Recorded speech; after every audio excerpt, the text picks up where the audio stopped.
Bonsoir, que ce soit à Paris, à Marseille ou en Essonne, on parle beaucoup depuis hier soir des caricatures de Mahomet, publiées par Charlie Hebdo, la liberté de la presse et d'expression d'un côté, de l'autre les mises en garde contre ce qui est qualifié de provocation. Nous avons voulu savoir ce que les Essonniens en pensaient.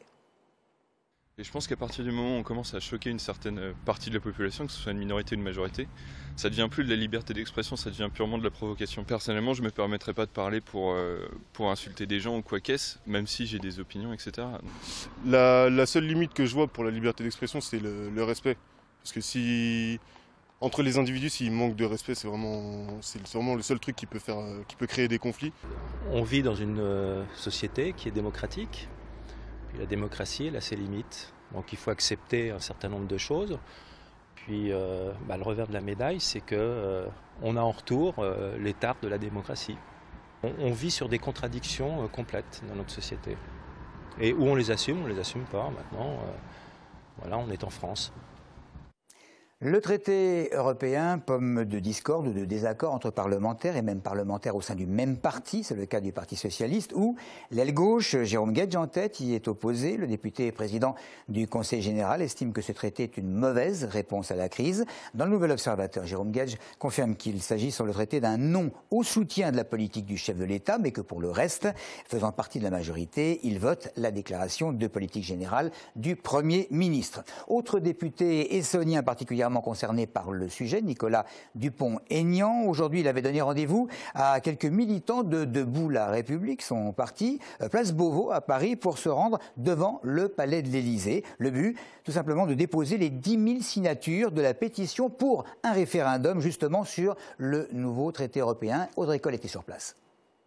Aujourd'hui, en Conseil des ministres, était examiné le projet de loi visant à ratifier le nouveau traité européen. C'est ce jour qu'a choisi Nicolas Dupont-Aignan, président de Debout la République, pour déposer avec des militants 10 000 pétitions signées à travers toute la France depuis le 4 septembre afin de demander un référendum pour la ratification de ce nouveau traité. Moi je dis aux Français, est-ce qu'ils veulent un impôt européen? Est-ce qu'ils veulent demain voir des gens non élus à Bruxelles décider de la pression fiscale? C'est ça l'enjeu. C'est une question démocratique. Est-ce que nous sommes encore en démocratie? Avec ce traité, nous ne serons plus vraiment en démocratie. C'est place Beauvau que les militants attendaient le député essonnien et maire de Hyères. Ce rendez-vous était important pour eux. En effet, selon un sondage, 72% des Français souhaitent qu'un référendum soit organisé.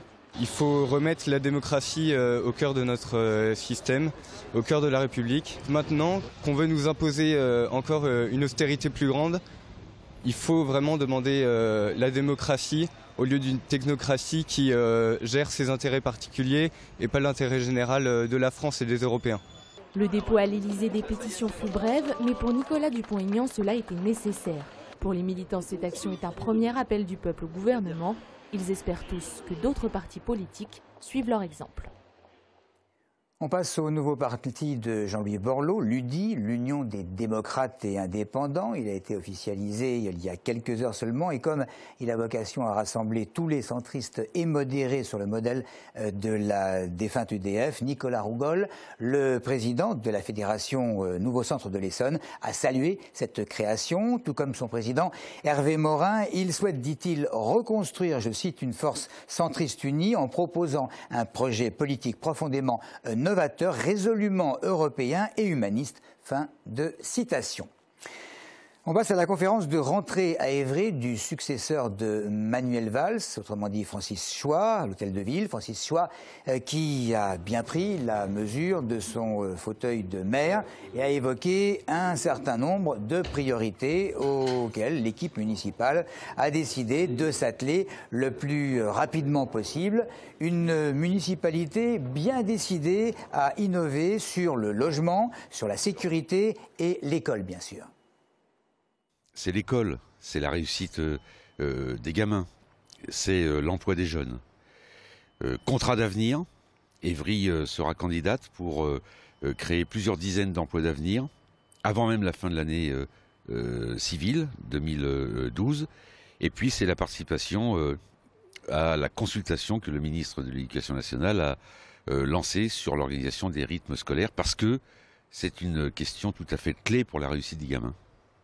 Maire d'Évry qui a ensuite mis sa casquette de président de l'agglomération, de la communauté d'agglomération, pour définir sa priorité parmi les plus importantes.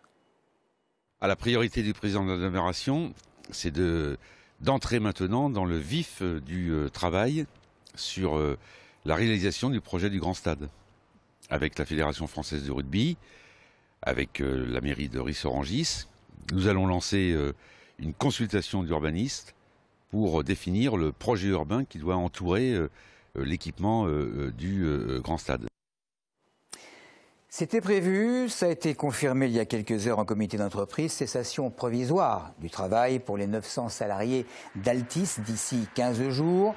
Une mesure de chômage partiel décidée par la direction du fabricant de puces électroniques et qui succède donc à 2 autres périodes du même type. C'était au printemps dernier. La faute à un carnet de commandes un petit peu trop réduit. Même si le comité d'entreprise s'est dit défavorable à cette nouvelle période de chômage partiel, eh bien, le personnel, dit-on, a conscience que cela évite la fermeture du site à cheval, je vous le rappelle, sur Corbeil et Le Coudray-Monceau.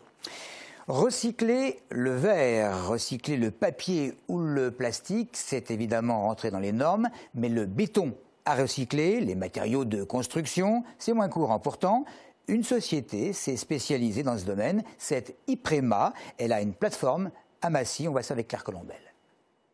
150 à 200 camions viennent décharger chaque jour leur chargement de gravats, béton et matériaux de construction. Ce service n'est pas gratuit, mais le coût est similaire à celui en décharge. Ici, les matériaux ne sont pas stockés ni détruits, mais concassés en grave et gravier afin d'être réutilisés pour confectionner les routes. Pour beaucoup de gens, la route, c'est une couche de roulement, donc l'enrobé que vous voyez, la partie noire, mais dessous, on a 2 couches, les couches de fondation et les couches de base, qui peuvent être faites en matériaux recyclés et ça consomme de grosses quantités de matériaux. À l'achat, les matières premières recyclées coûtent autant qu'un produit neuf, mais les entrepreneurs y trouvent leur compte au niveau du prix du transport. Le site de Massy existe depuis 1989 et va être reconstruit en respectant les normes de la construction industrielle et en respectant l'urbanisme. Les contraintes, si vous voulez, c'est qu'il faut voir le moins possible nos dépôts de matériaux. Parce que nos blocs de béton, quand ils sont en stock, ça s'apparente à des déchets. Et donc, si vous voulez, c'est pas très valorisant. Et donc, on va avec nos aménagements, on va masquer les stocks de béton et masquer les installations. Dans 3 ans, le nouveau site sera en service et continuera de recycler chaque année 200 000 tonnes de matériaux. L'avantage, l'entreprise sera intégrée dans le paysage et surtout, elle dégagera moins de poussière et de bruit. Voilà, vous l'avez remarqué, une météo beaucoup plus sympathique aujourd'hui et ça devrait d'ailleurs se poursuivre tout au long de cette fin de semaine. Merci de nous avoir suivis.